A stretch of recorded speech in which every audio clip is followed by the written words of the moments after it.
Amén.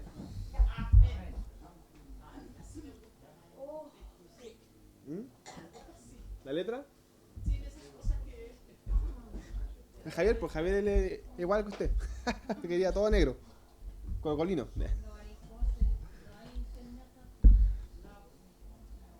¿Cómo están? Oremos antes de empezar. Amén. Bendito Padre Celestial, te damos las gracias una vez más por tu maravillosa presencia, por tu maravillosa fidelidad, por estar con nosotros y por ser, Padre, atento, que aún así, siendo ya personas adultas, todavía te das el tiempo y las ganas de enseñarnos. Te bendecimos, Padre, porque ahí podemos ver tu fidelidad, tu amor. Te pedimos que a cada uno de nosotros, de los hermanos y de mí presente, tu palabra nos sea hablando para cambiar, Padre. Porque si nosotros queremos escudriñar tu palabra es porque queremos cambiar. Queremos cambiar y saber el por qué también debemos cambiar. Ayúdanos, Padre, a entender, a absorber y a mejorar, Padre, lo más que sea posible. En el nombre de Jesús te damos las gracias por el tiempo que nos das, Padre, de estar contigo una vez más en tu casa de oración. En el nombre de Jesús. Amén. Amén. Amén. ¿Cómo están?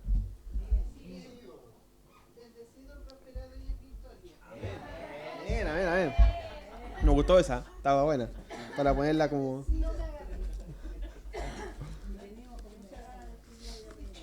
Amén. ¿Se acuerdan de la clase pasada? Algo, dijo. dijo el hermano Juan. Algo.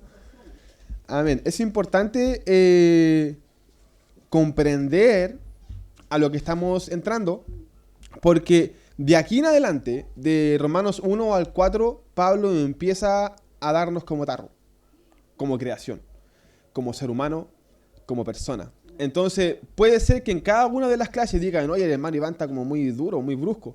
Y es porque el apóstol Pablo aquí comienza a ser muy severo con la iglesia. Recordemos que Pablo no fundó Romanos, obviamente. Él no fundó Romanos. ¿Teléfono? Permiso. Ahí está. No sé.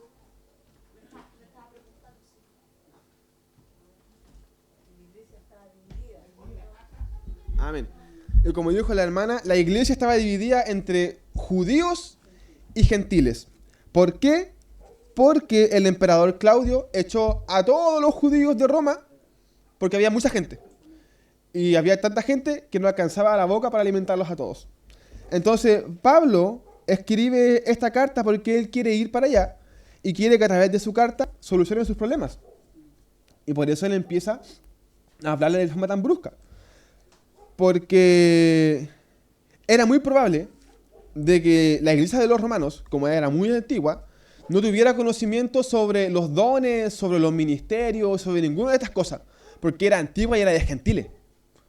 Entonces, Pablo, a través de la carta, comienza a hablar al gentil, y después parte con el judío, y termina con ambos. Entonces, como empieza a hablarle al gentil, y al judío conocedor, empieza a tirarle puro hachazo.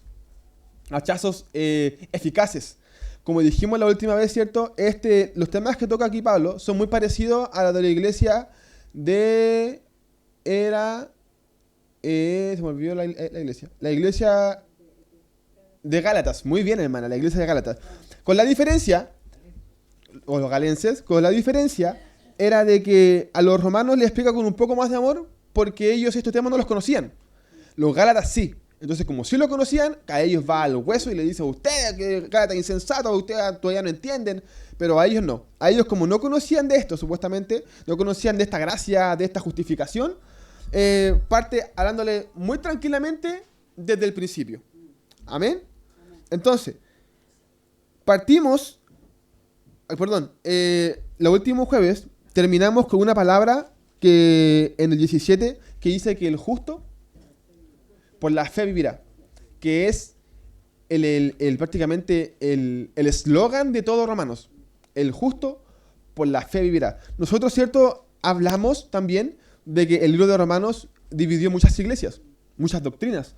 Una de las personas que se tomó de este versículo fue Lutero. Lutero, cuando se tomó de este versículo de Romanos 1:17, es cuando él hace esta revolución con la Biblia. Él entendió con base a esto, con base a este versículo, de que él podía tener la fuerza de salir adelante con la Iglesia Católica encima. Entonces, entre otros más historiadores, muchas de estas personas fueron más que reprendidas, enseñadas por este libro. Por eso es tan importante que lo lean en la casa y lo repasemos acá a grandes rasgos. Amén. Vamos a partir del 18 al 23. O sea, terminamos el jueves pasado con una introducción de lo que íbamos a hablar y ahora partimos con doctrina pura, pero dura.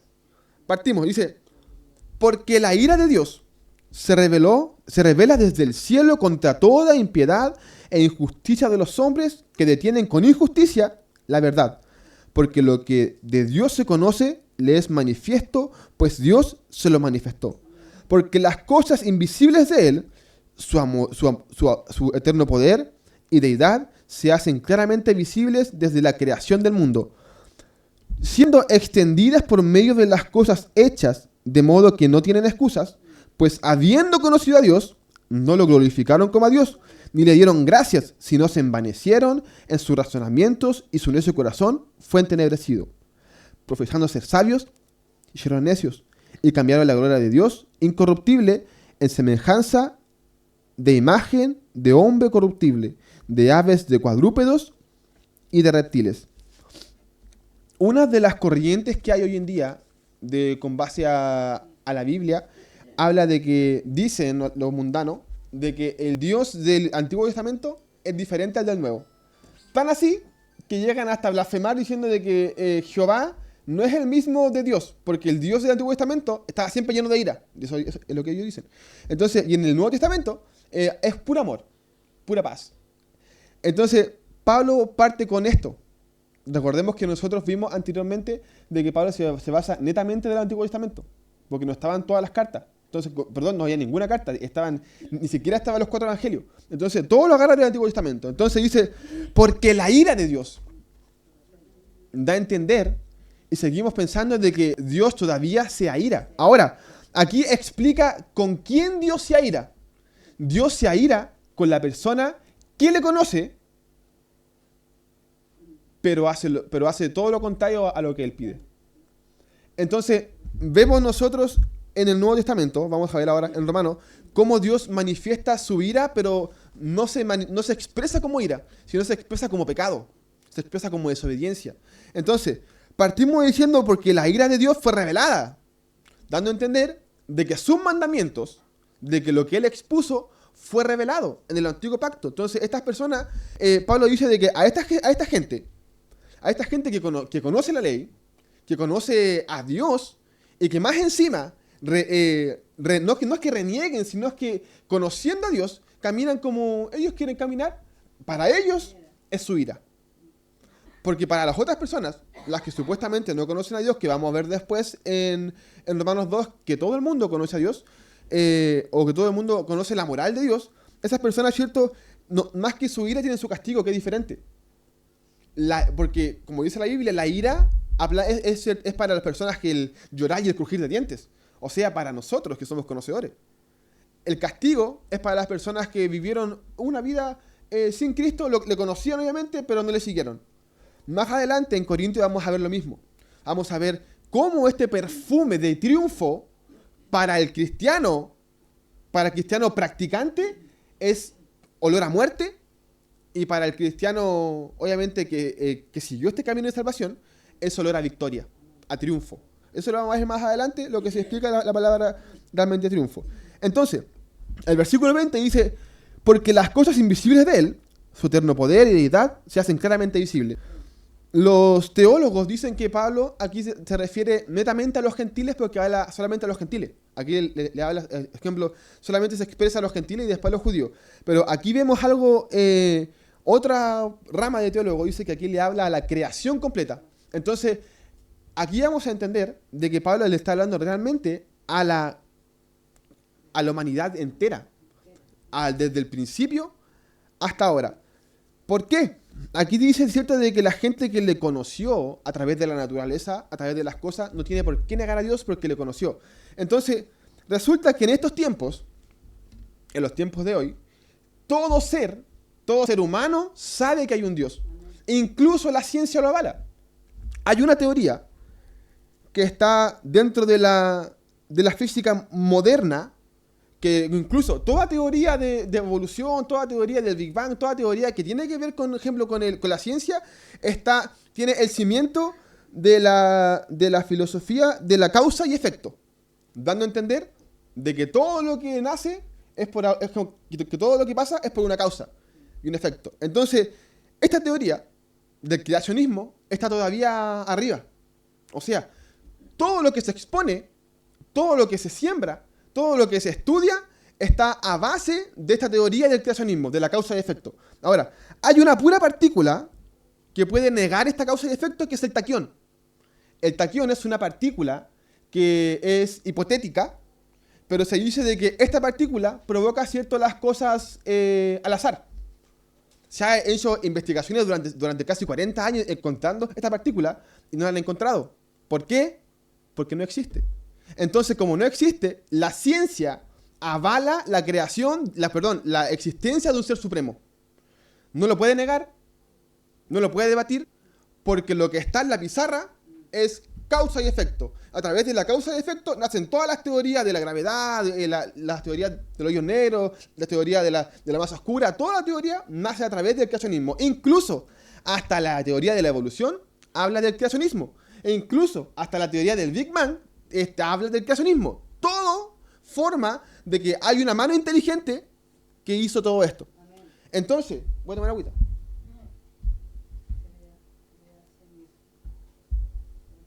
Entonces, esta teoría de causa y efecto es inviolable. Hasta el día de hoy es inviolable.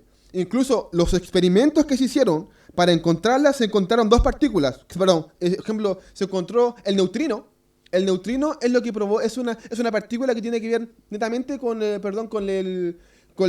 materia oscura. Entonces, eso con la materia oscura. La materia oscura la materia oscura es lo que provoca, reafirma un poco la teoría del Big Bang, de que, ¿cierto?, de que el universo, cuando se extiende, necesitó una fuerza, una mano creadora que lo expandiera. Entonces, dando a entender que nosotros, como estamos hechos de materia, también estamos hechos de materia oscura. Pero eso es para definir el principio de. Por eso, pero se encontró esta partícula que reafirma la teoría del Big Bang. Obviamente no está 100% reafirmada, pero la reafirma. Y se encontraron caminitos o hallazgos del gravitón. Que el gravitón habla netamente de lo que tiene que ver con la gravedad del universo.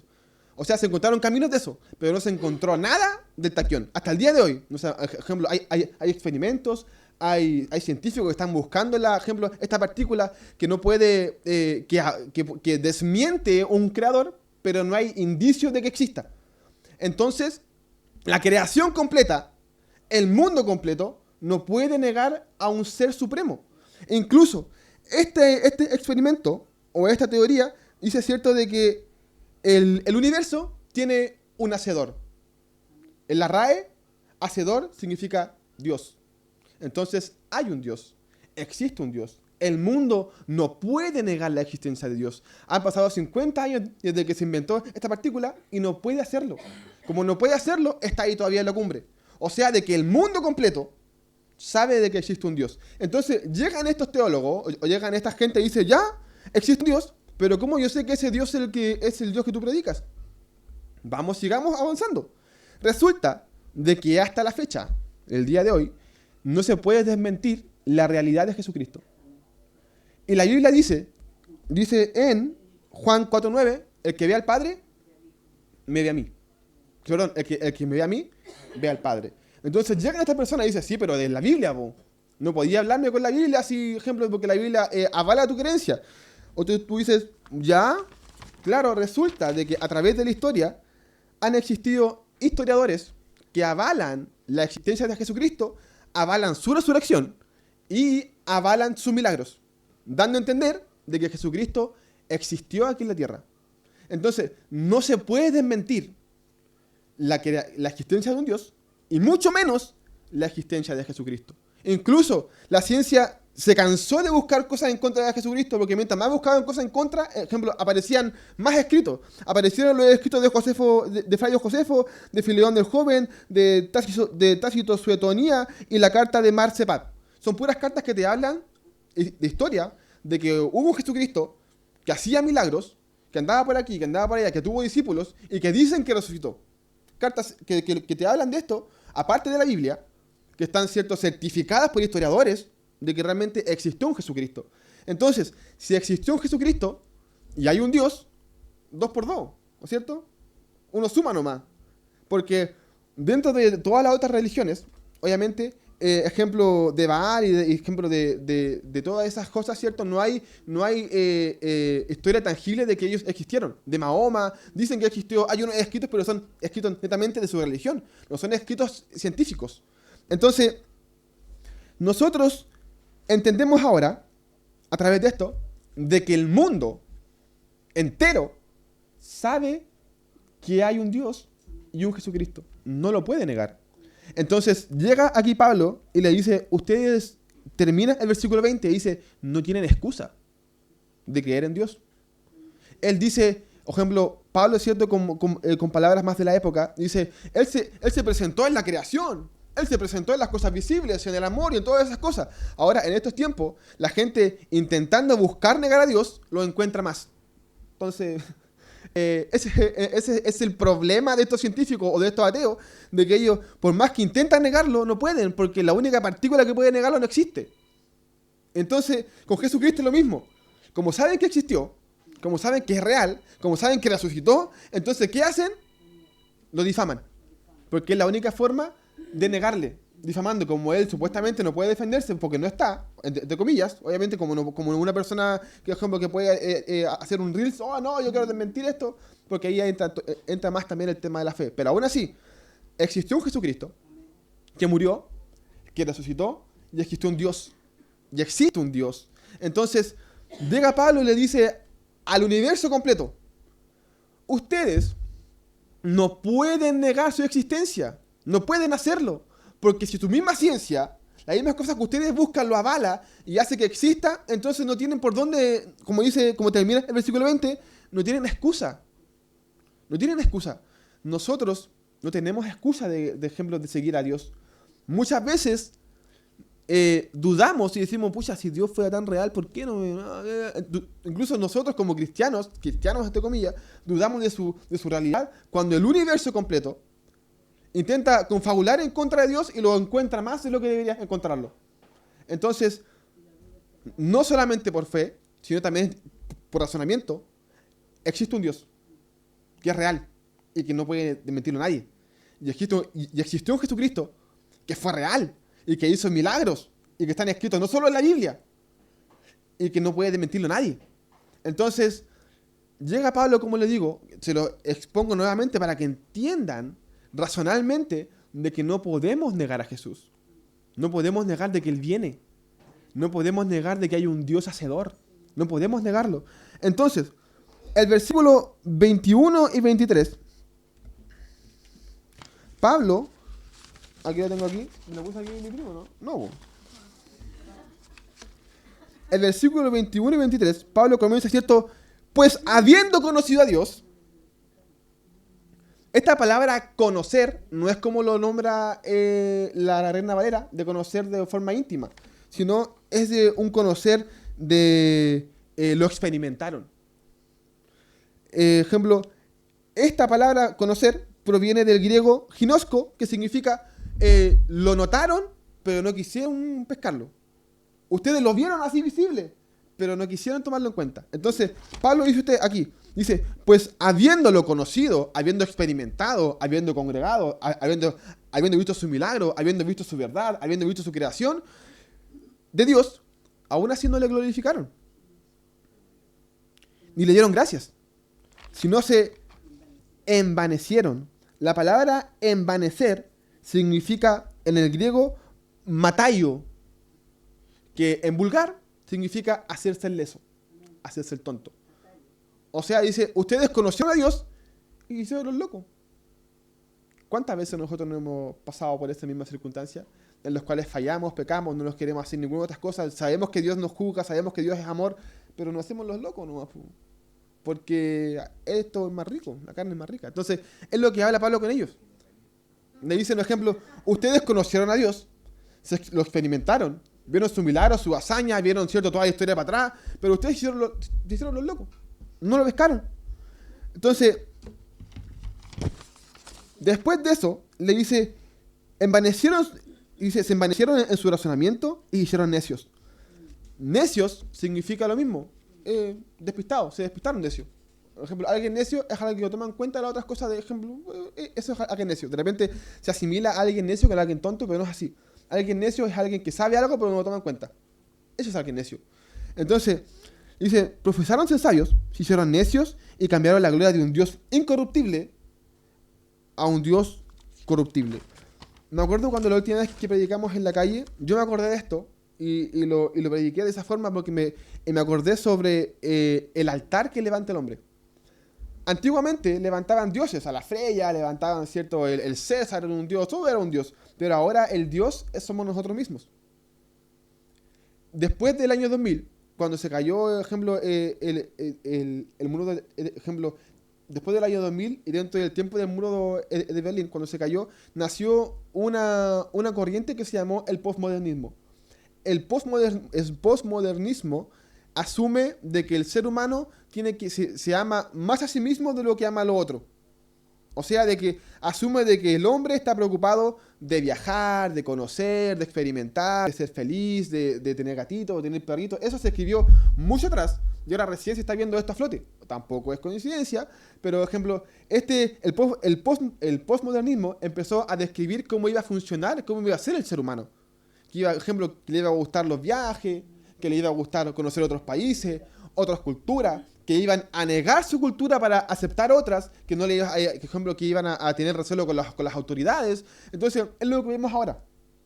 Es lo que vemos como estamos nosotros ahora. Por ejemplo, antes la gente, no sé, yo me acuerdo que antes de repente pasaban los carabineros por la calle y los cabros chicos se iban a esconder.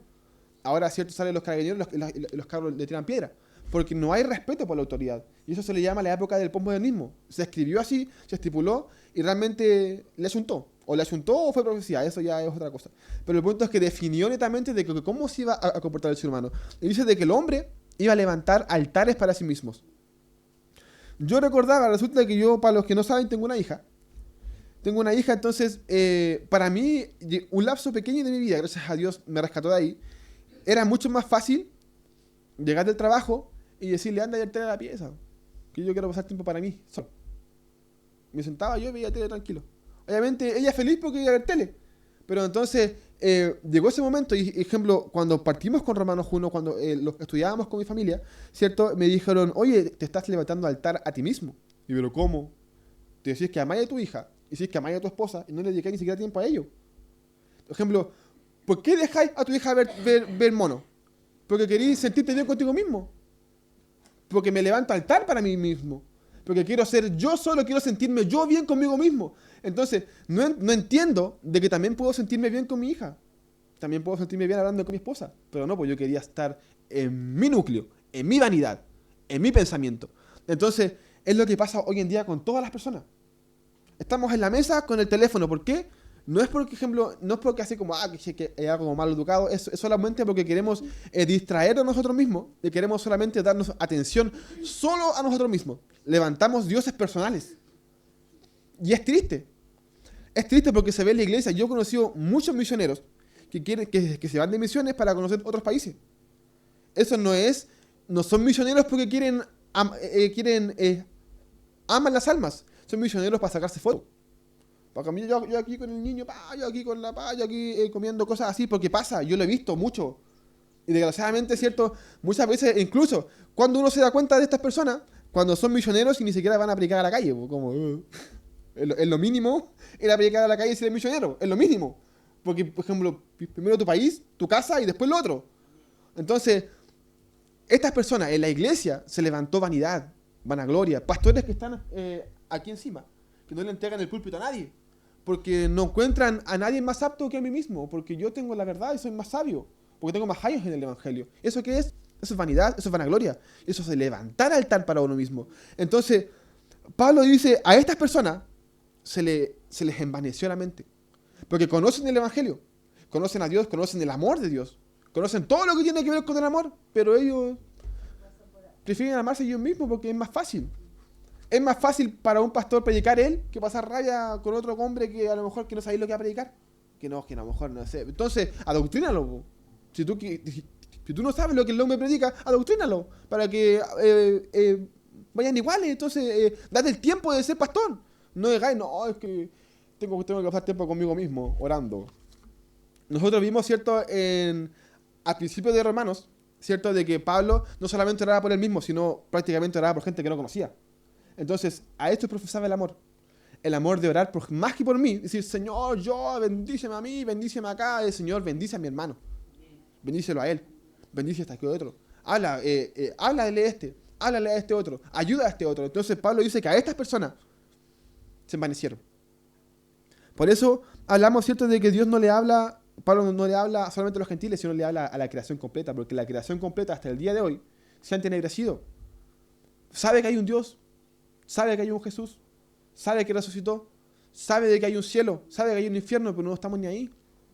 Porque es más fácil llegar a la casa y ver tele. Darme gloria a mí mismo.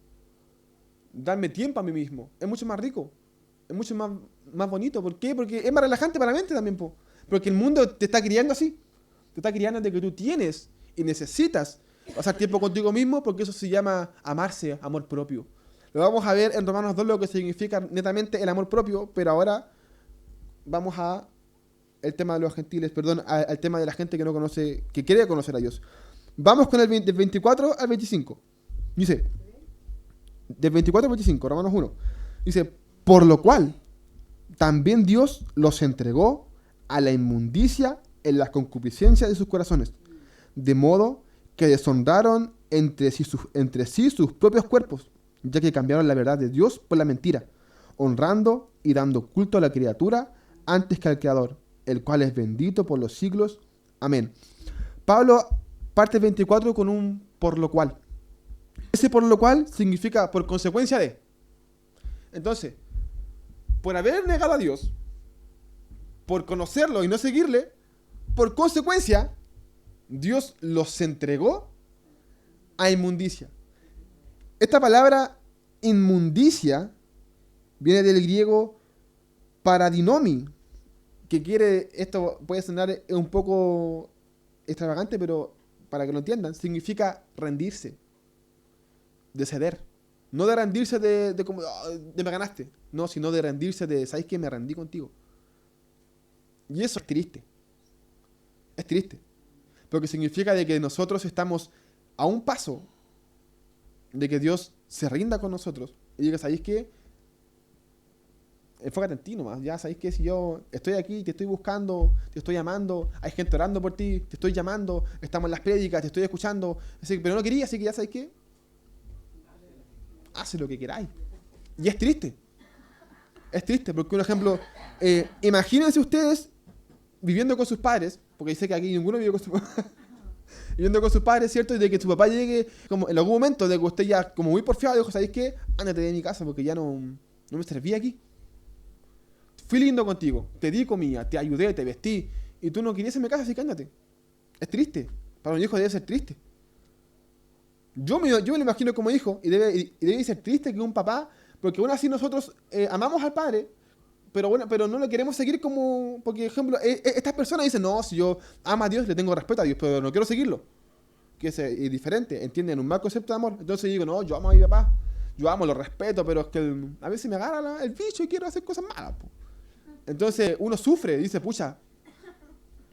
Entonces dice Pablo que a estas personas las entregó a la inmundicia. O sea, que las soltó, se rindió, dijo, ¿sabéis qué? Haz lo que tu cuerpo quiera. La palabra concupiscencia significa eso, las consecuencias del pecado. De repente, esto es triste muchas veces, la gente cree de que las cosas le suceden porque Dios te castiga o porque Dios te prueba. Pero esto se le llama muchas veces concupiscencia. Muchas veces las cosas que nos pasan, la mayoría de las veces, es porque nosotros tenemos pecados guardados y nos pasan cosas conforme a nuestro pecado.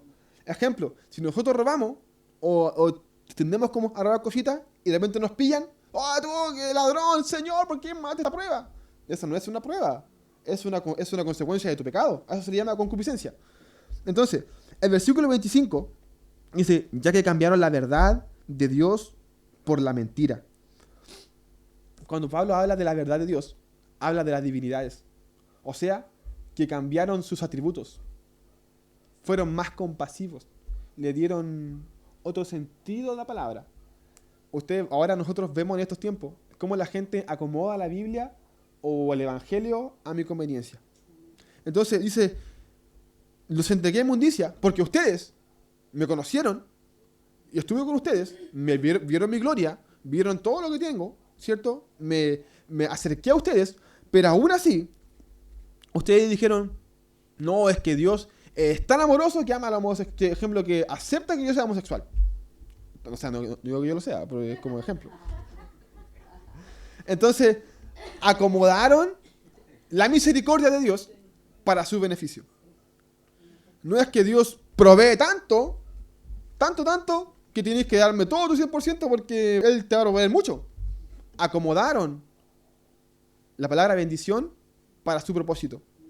Y esto es lo que dice, cuando Pablo dice, cambiaron la verdad de Dios.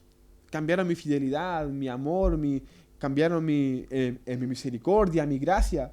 Cambiaron todas esas cosas, todas mis divinidades, por otras cosas que para ustedes justificarse. Es lo que le pasaba a los judíos cuando estaban con Jesús. Ellos ponían otras leyes para atormentar al pueblo que ni ellos cumplían. Y se sentían superiores porque ellos inventaban sus reglas, porque ellos decían que venía de Dios. Ellos entre comillas decían que las cumplían y menospreciaban a otros porque no cumplían sus reglas le daban otra divinidad a Dios, le daban otra carga a la ley en este caso. Pero muchas veces nosotros hacemos lo mismo. Le damos, no, que es que él es chiquitito, por eso él peca. No, es que él es mi hijo, yo lo dejo a él. Tú no puedes robar. Tú, mi hijo, no es que tú soy mi hijo, tú sí puedes hacerlo. Yo lo he visto en muchos pastores, desgraciadamente. En muchos ministros, desgraciadamente. En los cuales dejan a todo el mundo en disciplina. No muestran misericordia por nadie. Pero con su esposa y por su hijo. No, sí, es que contigo Dios es diferente. Entonces provocamos esto. Cambian la misericordia de Dios para algunos y para otros no. Entonces esto es lo que estaban haciendo estos hombres. La creación completa. Empezaban a cambiar el amor de Dios por algunos más que por otros. Y a darle otro sentido a Dios. Entonces, a estas personas, ¿cierto? Dios le dio este castigo. Les entregó. O sea, se rindió. Vamos del 26 al 27. Dice, por esto Dios los entregó a pasiones vergonzosas, pues aún sus mujeres cambiaron el uso natural por el que es contra naturaleza. Y de igual modo, también los hombres, dejando el uso natural de la mujer, se encendieron en la lascivia, unos con otros, cometiendo hechos vergonzosos, hombres con hombres, y recibiendo en sí mismo retribución debido a su extravío. Yo no sé si ustedes se han dado cuenta muchas veces de que las personas, cuando se olvidan de Dios, cuando quieren alejarse de Dios, lo primero que hacen, se van a las pasiones. Porque lo llama la carne. Y habitualmente a la sexualidad o a las drogas. Pero siempre es a la sexualidad porque es lo que la carne más lleva. ¿Por qué pasa esto? Porque el enemigo sabe que el sexo para Dios es algo tan sagrado, tan puro, tan hermoso, que lo que lo que más quiere es corromperlo.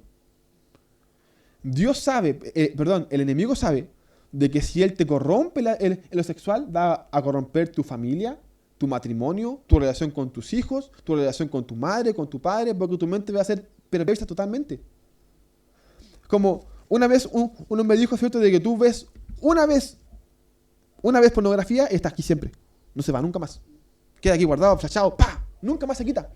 Por lo mismo, porque el enemigo sabe que para Dios el sexo es tan íntimo, es tan puro, es tan sagrado, que te ataca por ahí. Y la mayoría de las personas que se vuelven al sexo y son adictos a esto, o incluso aunque forniquen aunque forniquen con sus pobres, incluso después ni siquiera quieren volver a Dios por la culpa. Porque ellos saben de que es un pecado garrafal, un pecado que no solamente atienta en contra el espíritu, sino también contra la carne. Es un pecado que abarca contra tu naturaleza completa. Y no solamente contigo, sino tú hiciste caer a otra persona. Ejemplo, si yo soy cristiano y tuviera relaciones sexuales con una mujer, la mato al tiro. Me mato a mí y la mato a ella. Prácticamente soy un homicida espiritual. Entonces eso el enemigo lo sabe. Y como lo sabe, te llega la culpa. Entonces, estas personas, el enemigo siempre intenta llevarte a los lugares o hacerte caer en las cosas a las cuales a Dios más le desagradan. En este caso, en la humanidad, es al sexo. Nosotros podemos ver, ¿cierto?, en la juventud de ahora, que lo único que piensa es en eso. Porque Dios, ¿cierto?, vio toda la inmundicia sexual que está en la creación, que lo soltó. Y como soltó la creación, obviamente, se apegaron a este hecho sexual, obviamente. Más adelante vamos a ver el tema de la gracia. De que aún así, aunque Dios nos suelte, podemos volver a Dios. La diferencia cuando se vaya el Espíritu Santo, que eso lo vamos a ver en Apocalipsis, o también lo podemos ver en los libros sinópticos. Cuando Jesucristo dice, cuando se acabe el tiempo de los gentiles, o sea, cuando ya no haya más gracia para los gentiles, eso es otro tema, pero hablamos netamente de que es muy probable de que cuando se vaya el Espíritu Santo, cuando nosotros seamos arrebatados, todas las personas que se queden se vayan a esto, a la sexualidad, porque se van a ir a lo que la carne más quiere, que es el sexo, desgraciadamente. Porque como para ellos eso es algo puro, algo íntimo, se lo lleva para allá. Entonces, del 28 al 32, dice, y como ellos no aprobaron tener en cuenta a Dios, Dios los entregó a una mente reprobada, para hacer cosas que no convienen, estando atestados de toda injusticia, fornicación, perversidad, avaricia, maldad, llenos de envidia, homicidios, contiendas engañosas y malignidades, murmuradores, detractores, aborrecedores de Dios, injuriosos, soberbios, altivos, inventores de males, desobedientes a los padres, necios, desleales, sin afecto natural, implacables, sin misericordia, quienes, habiendo entendido los juicios de Dios, que los que practican tales cosas son dignos de muerte, no solo las hacen, sino que también se complacen con los que la practican. La versión NTV, en el versículo 28, dice así, suena un poco más fuerte, dice, como no han querido tener en cuenta a Dios, Dios los ha dejado hacer todo lo malo que su mente inútil los lleve a hacer. Dice la NTV, dice cierto de que como no quisimos obedecer a Dios, Dios nos soltó a lo que nuestra mente inútil nos lleva, dando a entender que nosotros somos unos verdaderos inútiles. ¿Por qué pasa eso? Resulta de que no hay peor cosa para el ser humano que pasar tiempo contigo mismo. Una vez un hombre dijo esto. Dijo, ¿sabes por qué tú pecas? Porque pasas mucho tiempo contigo y poco tiempo con Dios. Tu peor enemigo eres tú mismo, eres tu mente. Pensar en ti mismo. Mira, piensa un poco para atrás o haz el experimento. Ponte en tu pieza solamente a pensar. Lo más probable que en 5 segundos tu mente empieza al tiro a crear discusiones, polémica, mentiras de la nada. Sola, va a trabajar sola en cosas de segundos. Tú te sientas y vas a decir, oye, ¿verdad que el hermano me dijo esto? ¿Cómo hace eso? No, si cuando lo vea lo voy a pegar. Sola, la mente sola empieza a hacerlo. Porque la mente es así, es perversa, es lo que quiere. Ejemplo, quédate solo nomás y te vas solamente a guiar a tu pecado más común. Puede ser, ejemplo, tanto como la sexualidad o como la murmuración o otras cosas, pero es lo que va a hacer. Por eso este hombre dice, la mayoría de la gente peca más porque pasa poco tiempo con Dios y mucho tiempo consigo mismo. Hermano, no pases tiempo contigo mismo porque tú eres un buen ejemplo. Ni siquiera para ti mismo, no lo hagas. Es triste, pero Dios lo sabe. Dios sabe de que tú tienes una mente inútil. Por eso la versión NTV te dice, te entregaste a tu mente inútil, porque nosotros sin Dios somos inútiles. Nos entregamos al pecado. Ahora, llegan otras personas y dicen, pero es que Dios me limita mi libertad. ¿Qué tiene de malo, hablar de más o murmurar? Porque a veces es divertido. Ustedes han visto así como, hoy, así como escuchan por allá, ¿y qué pasó? Y llega a ser entretenido escuchar algo así como, ¿en serio? Porque es divertido, gusta, es atrayente. ¿O no? Digamos que sí, porque todos me imagino que han pasado por eso, desgraciadamente, han pasado por esa perversidad mental de querer escuchar cosas que incluso hasta a veces son mentiras y te las creí. ¿En serio? Entonces pasa. Se me fue la banda con la risa, tía, pero...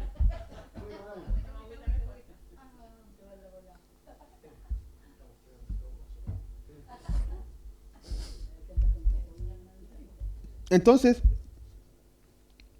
ante estas cosas así,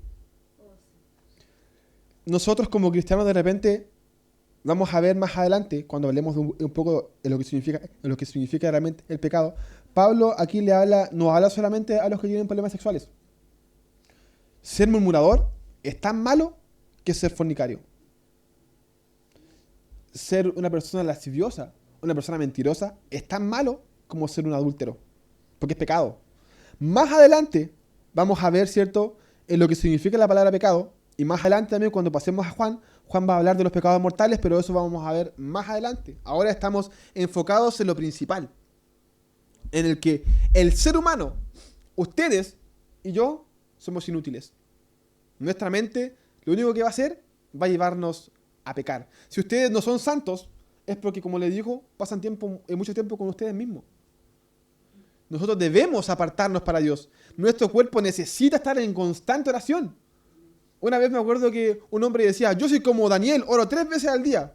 Al desayuno, al almuerzo y a la 11. No hablamos de ese tipo de oración. Hablamos de la búsqueda, de la integridad. Necesitamos estar orando. Necesitamos, ¿cierto?, involucrarnos con Dios para que sepamos en qué estamos fallando. Porque si, déjame decirte, tú un día dejas de comer, un día y te empieza a doler la guata o la cabeza.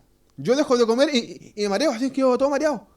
Tú un día dejas de orar y el enemigo al tiro va a tu mente inútil. Porque él sabe que eres inútil. Él sabe que no sirves para nada. Él sabe que tu cuerpo solamente quiere pecar. Entonces, el ejemplo, como ahora, retomando un poco, ¿por qué las personas dicen, no, pero es que en mi carne es lo que yo quiero? Ejemplo, Dios me limita, dicen. En Romanos 2 vamos a ver el tema de las limitaciones, de ejemplo, en lo que significa la limitación del pecado, porque dicen, no, pero es que Dios es cruel, Él me limita, Él pasa esto, Él me limita la fornicación, Él me limita la murmuración, cuando es tan divertido, Él me limita la mentira, cuando es tan agradable. Pero resulta de que el pecado, para nuestra vida ahora, ¿cierto?, Dios te la prohíbe porque te hace mal. Ejemplo, si tú eres fornicador, cuando te cases vas a tener un montón de problemas. Si tú eres murmurador, vas a tener un montón de problemas porque nadie va a confiar en ti. Si tú eres envidioso, nadie te va a querer contar nada. Porque es lo que provoca el pecado. Provoca de que seas una persona horrible. Entonces Dios no, ejemplo, Él obviamente no le gustan esas cosas, porque Él sabe de que si tú caes en estas cosas vas a ser un ser humano horrible. Entonces Él no te limita porque sea malo, o porque sea un castigador. Él te limita porque Él sabe de que si tú haces estas cosas, nadie va a querer estar contigo. Va a ser desagradable. Entonces, el versículo 29, vamos a repasar un poco, dice, ¿cierto?, a las personas que practican injusticia. Alguien que es injusto, en la versión, ¿cierto?, del griego, hace referencia a que es alguien que practica la iniquidad. Alguien injusto es alguien que hace iniquidad. Alguien que hace iniquidad es alguien que hace cosas malas, que se goza haciendo cosas malas. Hablamos de cosas malas, de las cosas morales. Ejemplo, es triste lo que voy a contar, sí. Ejemplo, a mí muchas veces, cuando estaba en la iglesia, a mí me encantaba, de puro pesado, yo incluso me justificaba, me encantaba tirar palabras por abajo, ¡pum! Solamente para molestar a alguien, después, ¡ah, no, que no, cuestión así! Yo obviamente iba atrás, me reía nomás, pues. Obviamente, después con el tiempo me di cuenta de que eso es alguien que tiene iniquidad, porque me movía solamente para hacer cosas malas. Quizás, cierto, ellos no peleaban, no discutían, pero provocaba en ellos que discutieran. A lo mejor sí tenían mal algunos con otros y se basaban en esa cosa que yo dije, solamente para sacar sus trapos ahí a... Entonces yo obviamente como para mí no es chistoso, porque es divertido, déjame decirte que es divertido, de verdad. Es divertido ver cómo la gente discute por algo que tú dijiste. Porque el pecado es divertido, el pecado es rico para la carne, pero para el hermano que está sufriendo, no lo es. Por eso Dios se desagrada de eso, porque está haciendo daño. Entonces, después viene la fornicación. La fornicación proviene del griego que significa ponería. Si ustedes se dan cuenta, la palabra ponería es muy similar a la palabra pornografía y también muy similar a la palabra del griego porneia, que la palabra porneia también significa deliberalidad sexual. La palabra ponería significa solamente una maldad depravada.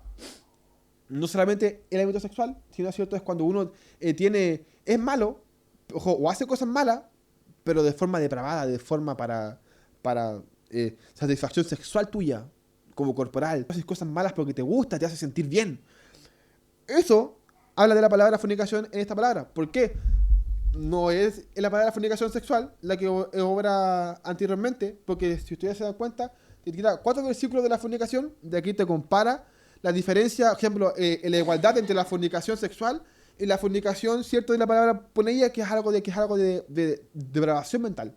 O sea, muchas veces pasa, no sé, yo creo que en esos tiempos también en el hombre, en la mujer, siento que uno va por la calle, pasa una mujer y la mira. Eso es poneia, es maldad, es una maldad depravada. Porque estás mirando a una mujer que ni siquiera es tu mujer o que ni siquiera tampoco, ¿por qué tienes que darte vuelta a mirarla? Si ella solo quiere caminar o viceversa. Yo de repente estaba en la escuela y mis compañeras lo mismo. De repente estaba de moda, en ese tiempo estaba como recién de moda los pantalones como ajustados. Entonces de repente pasaba un niño y le miraban el trasero. Entonces, ¡ay, qué volvían locas! Pues entonces, eso se llama depravación. Es algo depravado. Y eso es tan malo como la fornicación y como ser injusto. Después viene la perversidad y también la maldad. La perversidad y la maldad son cosas iguales. La perversidad es una maldad activa o pasiva. O sea, es alguien perverso. Es alguien que hace mal de forma intencional y alguien que hace mal de forma más pasiva, más piola. Por ejemplo, muchas veces pasa que dice, oh, es que no lo hice con intención. Eso es mentira. Tú sabes lo que es malo. Tú sabías que hablar de más es malo. No, es que no sabía que ella tenía problemas con eso. Mentira. Eso ya es una perversidad pasiva. Porque tú creíste que hiciste bien, porque fue una broma o un comentario nomás, así como, es como de repente pasa mucho cuando un hombre ve a una mujer gordita y le dice, oye, ¿estás embarazada? No, quizás tú dices, oh, no, tú sabes que a la mujer esas cosas no se le tienen que preguntar, porque eso a ellas las daña, porque son mujeres. Con los hombres son otras cosas, quizás con el pelo. Oye, ¿sabes qué? Te con menos pelo. Entonces, esas son perversidades pasivas. Perversidades que a lo mejor tú no las ves como malo, pero es una persona que tú no conoces. Entonces tú no sabes lo que le provoca esta perversidad. Entonces, está la perversidad activa y está la perversidad pasiva. La avaricia. Muchas veces la gente cree que la gente avariciosa es la que quiere tener mucho dinero. Pero la gente avariciosa es la que quiere conservar trofeos y no los utiliza. Y se jacta de ellos. O sea, si tú tienes un hijo, de cuales mis hijos el mejor, estudió a tanto. Mis hijos hace esto y esto otro. Estás siendo avaricioso con eso. Porque estás alardeando un trofeo tuyo que no quieres compartir con nadie. Porque como tu hijo es el mejor, ¿cierto? Que no ayude a esta persona porque mi hijo es el mejor. No, que yo me gané un tesoro. Entonces, alguien avaricioso no es solamente algo con el dinero, sino son cosas con las que uno tiende a levantar como trofeo. La maldad, ya lo dijimos, es lo mismo que perversidad, pero es un poco más, va a dar referencia a alguien que hace cosas malas, pero en el ámbito inmoral. La perversidad es una maldad cuando uno disfruta de algo, cuando uno, obviamente lo dijimos, de forma tanto activa como pasiva, pero alguien malo es alguien que hace maldad de forma inmoral. Ahora, ¿qué es lo inmoral? La ley, obviamente. Nosotros vemos, ¿cierto?, de que vamos a ver más adelante en Romanos 2 y Romanos 4, de que esta moralidad, esta ley, como fue plantada en la mente, ¿cierto? Toda cosa, ¿cierto?, la que haga daño al prójimo es malo, es maldad. Eso lo vamos a ver más adelante y vamos a profundizar más en eso. Dice, la envidia. La envidia es un sentimiento. es una emoción. Y ustedes pueden decir, todos los humanos tienen emociones, pero la envidia, ¿cierto? Es una emoción de... perdón, me fue la onda. Es una emoción, ¿cierto? De que tiene que ver netamente con el enojo. Es un sentimiento de enojo, de ira por algo que tú no tienes. Entonces, es un ejemplo, nosotros podemos sentir enojo. Porque estamos creados para sentir enojo, felicidad, angustia, porque somos humanos. El problema es cuando ese enojo se transforma, ¿cierto?, en envidia. Porque tú quieres algo que no es tuyo, te gusta algo que no es tuyo, y haces cualquier cosa por conseguirlo. Es como, por ejemplo, cuando uno tiene un hijo también, y ve que al hijo de la frente le da mucho mejor en el colegio. Yo quiero que seas como él, quiero que estudies como él. Tenía envidia de él. Y a posibilidad, ¿cierto? Esa rabia, esa indignación contra tu hijo para que sea igual que el otro. Eso antes se veía mucho, ¿o no? Ahora se ve menos con el tema de la inteligencia emocional, se ve mucho menos, pero eso lo vamos a ver también más adelante, lo que significa la inteligencia emocional. Entonces, los homicidios. Alguien que es homicida es alguien que de forma intencional causa muerte. No solamente a otro, sino causa muerte. Una persona homicida es alguien que quiere hacer, ejemplo, que quiere matar tanto a mí mismo como a otros. Alguien que causa muerte es alguien homicida. Incluso, si tú quieres matar a un perrito porque sí, eres homicida. Puede sonar, no, pero es que prefiero que muera a que pase hambre. Bueno, entonces, amar a tu perra, o cuida mejor o perra, o gasta plata mejor, porque eso es homicidio. Matar algo porque sí, es homicidio. Ahora puede entrar aquí, entonces significa que si mato a una hormiga también es homicidio. Entonces, ya, por favor, normal. Gracias, mi hermano. Esa es la cámara, por eso después me la deja ahí, por favor. Gracias, mi hermano. Ahí está. Estamos aquí, estamos en vivo. Entonces, ¿dónde quedé? En homicidio, sí. Alguien que es homicida es alguien que mata, ¿cierto? Pero porque quiere matar. No es porque quiere matar por comer o porque, por ejemplo, a veces uno mata zancudos porque te molestan. Pero si matáis, ¿cierto?, un perro porque a ti te gusta hacer daño a un perro, estás haciendo mal. Eso es homicidio. No hablan netamente de personas, de humanos. Hablan netamente, ¿cierto? Ejemplo, la Reina Valera hace referencia, ¿cierto? Perdón, la traducción del griego no dice homicidio, dice la gente que mata. Se tradujo como homicidio porque tiene referencia un poquito, pero alguien que mata es alguien que mata de forma deliberada, lo que sea. Después dice, la gente que es que hace contienda. La gente que hace contienda, que engaña y que hace malignidades, son similares. Los tres son mentirosos. Las personas que hacen contienda es personas que intentan hacer discusiones de la nada. Con mentiras o con verdades. Solo quieren hacer discusiones. Es lo que yo hacía. Una persona contenciosa. Alguien que engaña es alguien que también miente, pero para poner una trampa. Ejemplo, es cuando alguien, ¿cierto?, hace una pregunta capciosa, pero solamente para hacerte daño. Solamente para que tú me digáis en lo que yo sé que tú estás haciendo mal, pues. Eso es malo. Es pecado. Y es tan grave como la fornicación. Entonces, dice, la gente que hace contienda, los que hacen contienda, obviamente, es la que hacen malas discusiones, la gente que hace engaño, y dice, y los que hacen malignidades. Las personas que hacen malignidades es la gente que tiene mal carácter. La gente que es mal carácter, pero de forma traviesa. La gente que hace maldades, travesuras, pero con mal carácter. A eso se le llama alguien con malignidades. Un murmurador es un pelador. Ser pelador, que es lo que hacemos la mayoría, desgraciadamente, es tan malo como la fornicación. Tan malo. Pelar o murmurador o murmurar significa hablar de alguien de espaldas. Si tú hablas de alguien, cosas negativas, a espaldas de otro, vas a estar murmurando. Y déjame decirte que eso es pecado. Pecado que provoca que el Señor te deje de lado porque te gusta. Si te gusta, Él te dice, oye, ¿sabes qué? Eso es malo. No, pero es que era para no sé, un poquito más, pues para tomar once. Un poquito para tomar once. No, pero no, eso es malo. Y es pecado. Entonces, llegan, ¿cierto?, los detractores. Los detractores son personas que lo mismo que los murmuradores, pero lo hacen con mentiras. Pero lo hacen con mentiras, pero para dañar al otro. Ejemplo, es como que dijera así como, mi hermano yo ayer lo vi afuera con un cigarro, antes de entrar a la iglesia. Estoy mintiendo, pero lo hago para hacerle daño a él. A lo mejor yo, por ejemplo, muchas veces uno lo tira como yo, lo tiraba como broma. Tiraba mentiras, solamente para molestar nomás. Obviamente, la gente a contorno se reía, pero a la persona que estaba ahí, ¿cierto? No le parecía chistoso. Y se defendía. Como se defendía, decía así como, no, si yo no lo hice, y tal. Y yo, no, si es mentira, me está mintiendo. Entonces, a esas personas así le afecta esto. Eso se llama pues, alguien detractor. Alguien, ¿cierto?, que intenta hacer mentiras para hacer sentir mal al otro. Bien es cierto, los aborrecedores de Dios, que son las personas que no quieren estar con Dios, obviamente, los injuriosos, la gente injuriosa es la gente que ofende mintiendo. Ejemplo, es como que yo, muchas veces la gente cree que los piropos son para levantar así como el ego, pero uno de repente tira, ¿cómo se dice? Tira cosas injuriosas para solamente ofender, verdades solamente para ofender. Y eso tampoco es bueno. La gente de repente dice, no, si yo lo digo porque tiene que saberlo.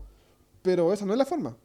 En Romanos 2, perdón, en Corintios, vamos a ver la forma que tiene el cristiano para reprender y para decir las verdades.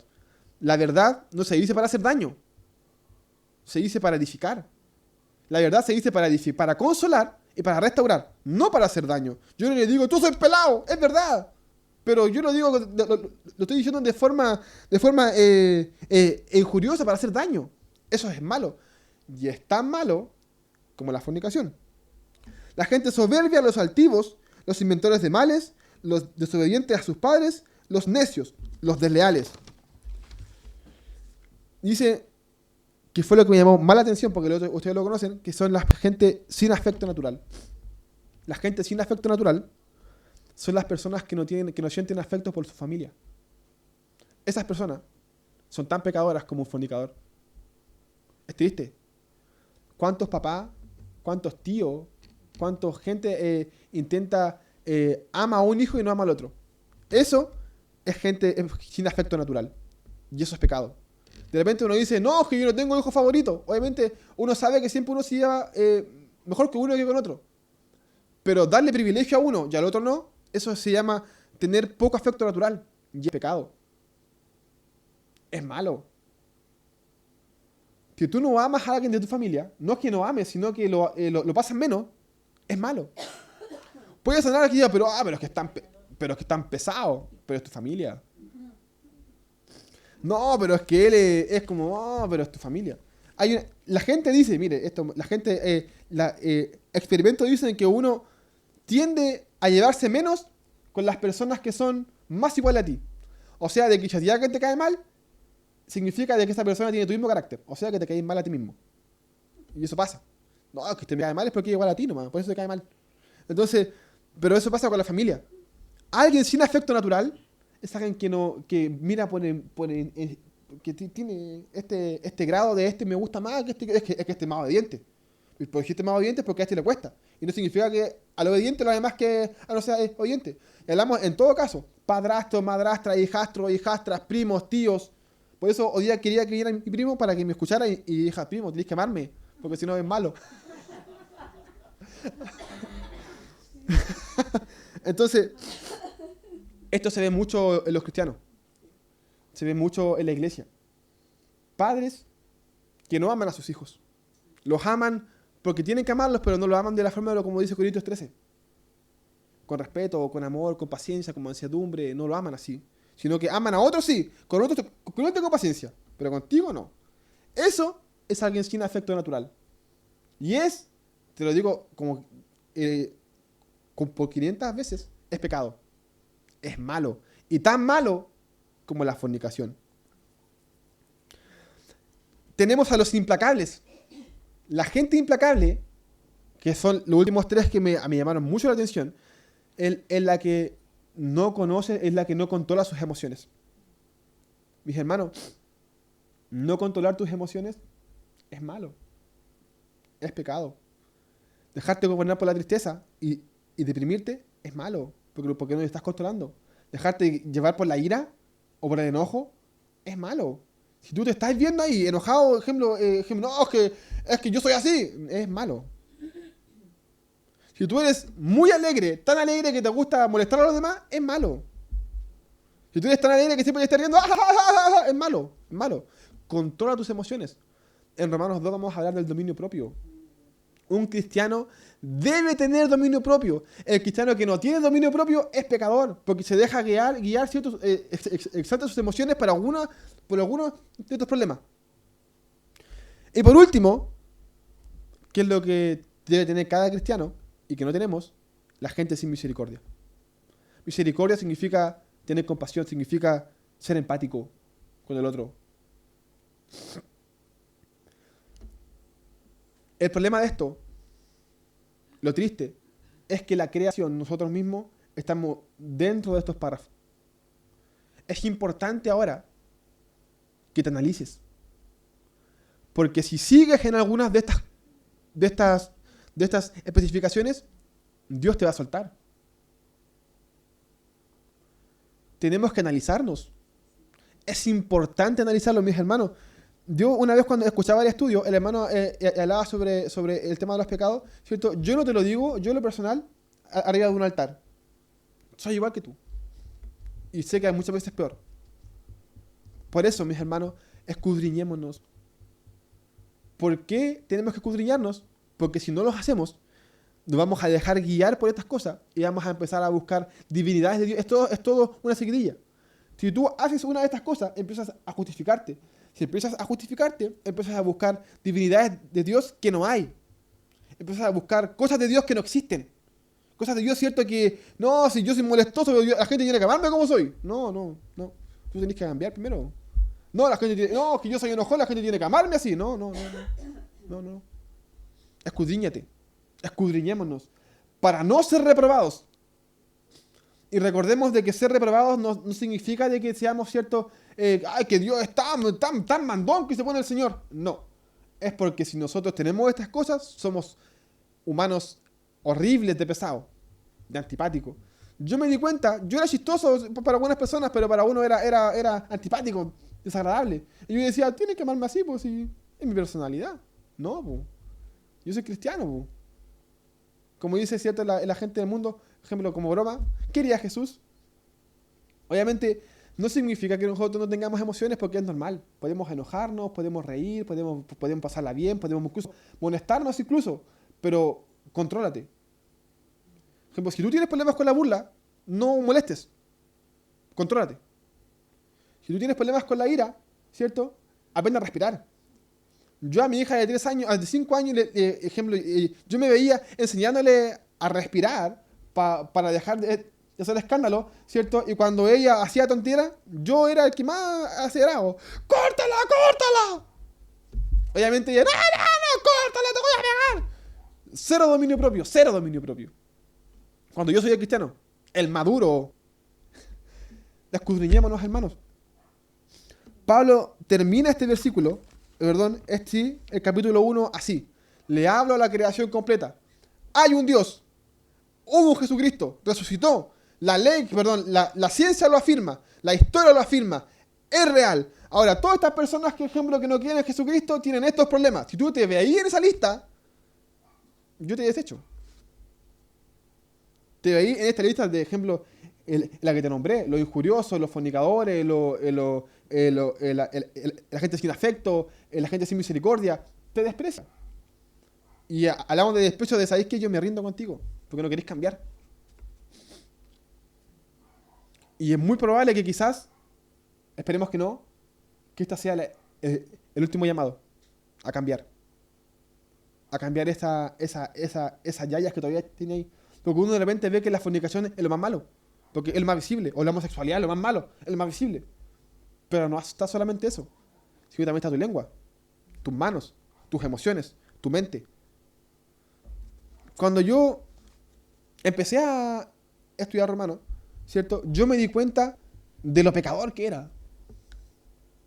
Incluso me acuerdo cuando estábamos con mi primo y empezamos, ¿cierto? Yo cuando estaba en Romanos 4 yo estaba deprimidísimo, angustiado porque no encontraba salvación por ninguna parte.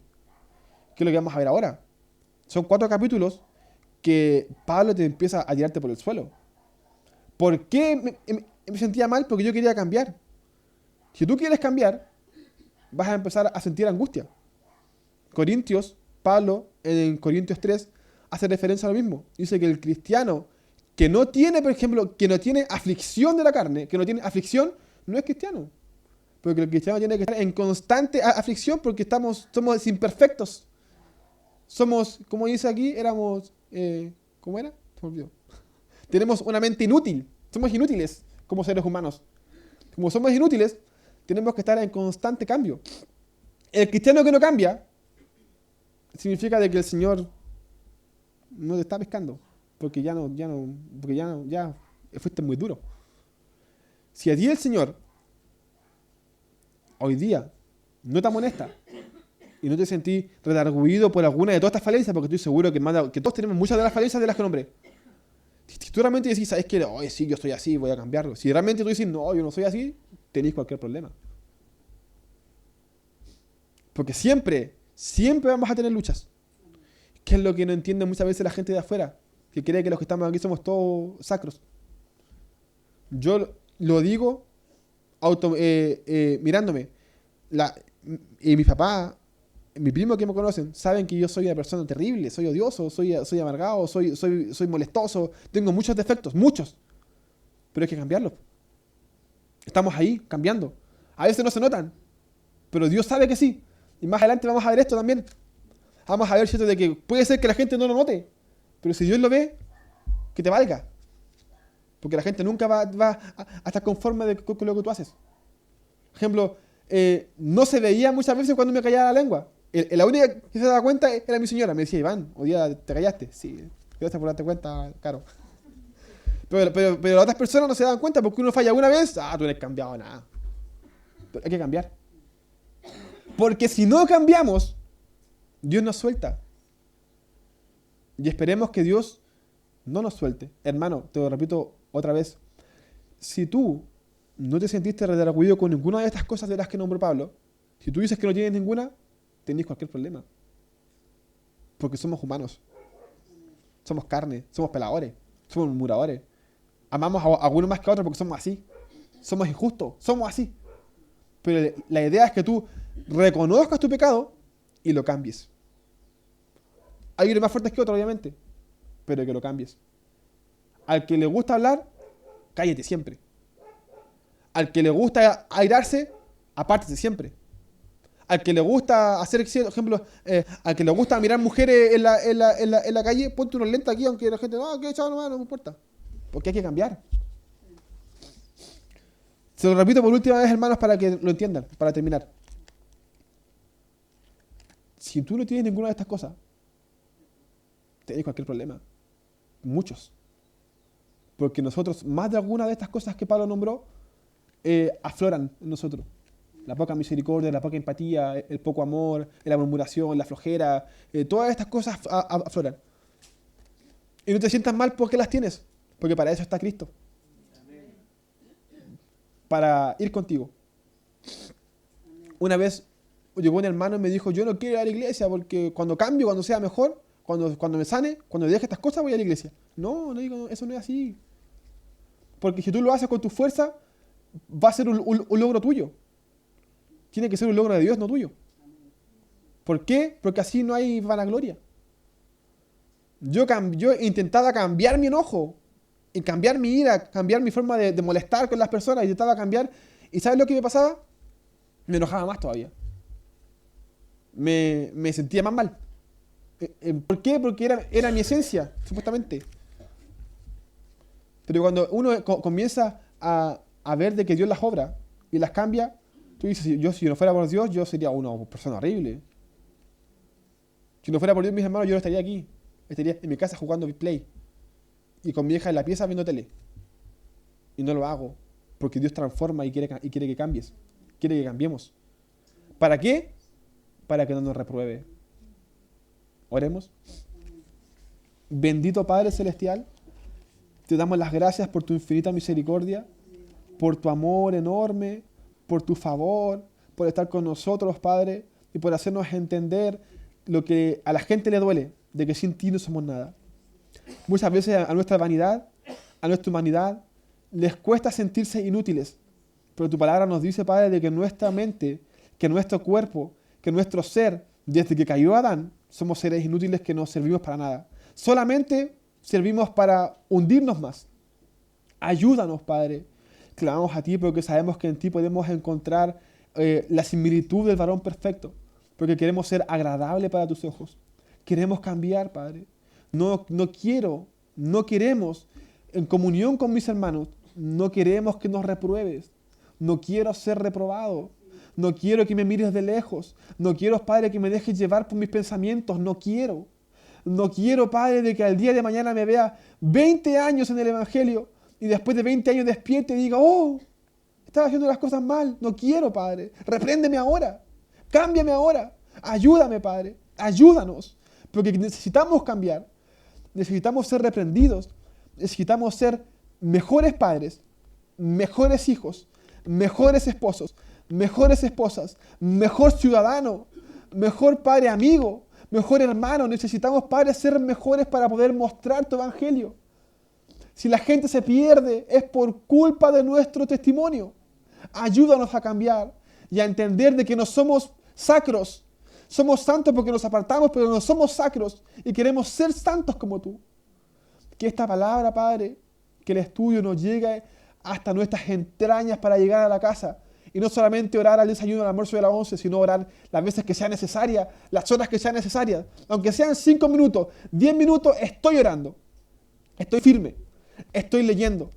Ayúdanos, Padre, a no pasar tiempo con nosotros mismos, sino a pasar tiempo solamente contigo, que es la única forma de cambiar.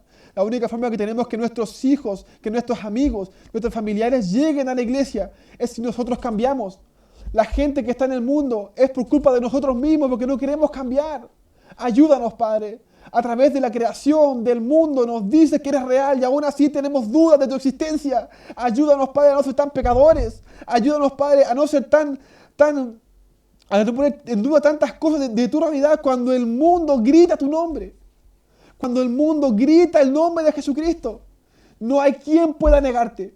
No hay quien pueda negar su resurrección. No hay quien pueda negar lo que Jesucristo hizo por nosotros. Y aún así nos sentimos superiores y queremos sentirnos mejor que otras personas. Queremos cambiar, Padre. De verdad queremos cambiar. Queremos cambiar, Señor. Te lo digo repetitivamente porque queremos cambiar. Quiero ser una mejor persona. Quiero ser un hijo para ti. Quiero que me mires con agrado. Queremos cambiar. Bendito Padre. Amonéstanos. Aunque nos duela. Con un amén confirmamos. Aunque nos duela, amonéstanos. Aunque nos duela, corrígenos. Aunque tengamos que pasar muchas cosas. Aunque tengamos que sufrir. Aunque tengamos que vernos solos solamente para cambiar, amonéstanos. Prefiero sufrir a seguir siendo el mismo pecador de siempre. Alabado seas tú, bendito Dios, Padre Celestial. Alabado seas en mi casa, en mi iglesia, en mi familia, en mi vida y a donde quiera que nosotros vayamos. En el nombre de Jesús. Amén.